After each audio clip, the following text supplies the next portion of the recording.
Bonjour, nous sommes Lise Dijoux, Pierre Mancio et Pauline de Martin-Olivier. Nous participons à un club scientifique du lycée Roland-Garros sur l'île de la Réunion où nous étudions la physique des particules. Parmi de nombreux projets, l'un d'eux consiste à étudier la variation du flux de muons en fonction de la latitude.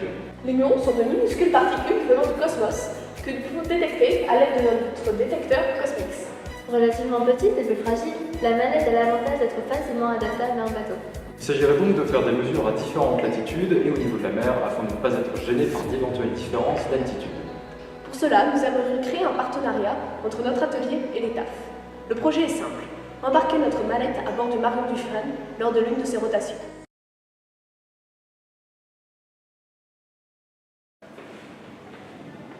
Qu'est-ce que c'est? Un simulateur d'aurore polaire. Ok, ça marche comment? En fait, c'est une sphère magnétique qui représente le Soleil et qui est reliée à la bande moins du générateur. Lorsque l'on fait le vide à l'intérieur de la cloche et que l'on augmente la tension, la sphère va alors produire des électrons qui vont se diriger vers notre sphère magnétique qui représente la Terre. Les électrons vont s'enrouler autour du champ magnétique de la sphère suivant les lignes de champ. Et même si ici il s'agit de la représentation des électrons des vents solaires, il pourrait très bien s'agir de particules cosmiques. De particules cosmiques. Attends, viens, on va te montrer. Tu vois, il y a un proton qui entre en collision avec l'atmosphère. Il va se diviser en des milliards de particules qui elles aussi vont se diviser encore et encore jusqu'à former d'autres particules qu'on appelle les muons. Et calme-toi.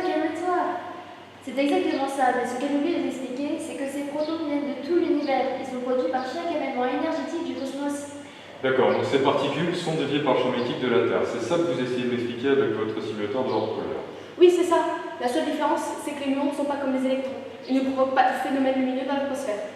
Mais on peut les détecter grâce à un détecteur de muons, comme cette manette.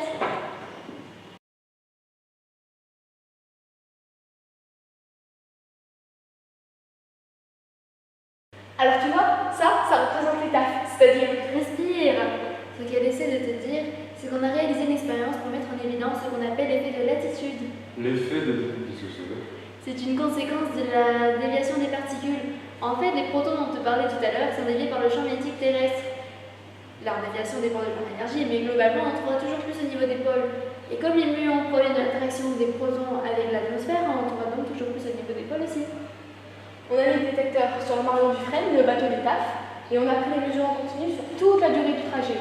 De la Réunion à l'île Maurice, puis aux îles Crozet, puis aux îles Kerguelen, puis aux îles Saint-Paul-Amsterdam avant de revenir à la Réunion.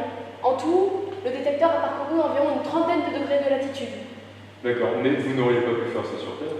Et non, car on avait besoin de rester à une altitude constante, étant donné que le flux de muons varie aussi assez nettement en fonction de l'altitude. Et puis sur Terre, on aurait été gêné par le relief, car la roche absorbe les muons.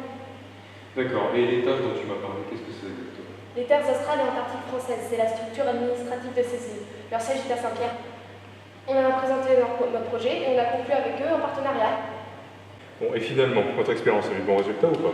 Oui, on a eu exactement les mesures qu'on attendait, c'est-à-dire une augmentation d'environ 15% du flux de muons lorsqu'on se rapprochait du pôle sud. Après avoir fait plein de calculs, on a pu réaliser un graphique pour visualiser nos résultats. Bon, même s'il y a eu quelques bugs statistiques. Fluctuations statistiques? Oui, bref, mais globalement, on observe bien une augmentation. Donc le flux de muons augmente avec la latitude, c'est ça? Exactement. Tu as tout compris? Je crois, oui. Donc, en fait, ce qui illustre votre simulateur d'aurore polaire, c'est l'effet de latitude auquel sont soumises les particules comme les muons, c'est ça? Oui, voilà, c'est un effet dû au champ magnétique terrestre. D'accord, donc l'expérience que vous avez donnée, elle sert à démontrer cet effet de latitude sur les muons. C'est ça. Tu en sais autant que nous maintenant. Oh, c'est génial.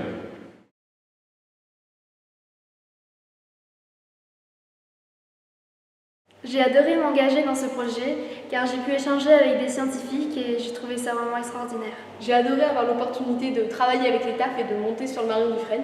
J'avais l'impression de suivre les traces de mon arrière-grand-oncle qui est à l'origine de la création de la base météorologique sur l'île d'Amsterdam. Alors moi de mon côté, j'ai beaucoup aimé l'aspect technique de ce projet, que ce soit avec le simulateur d'aurore polaire, faire la vidéo, améliorer la mallette, et ça m'intéresse beaucoup pour mes différents projets.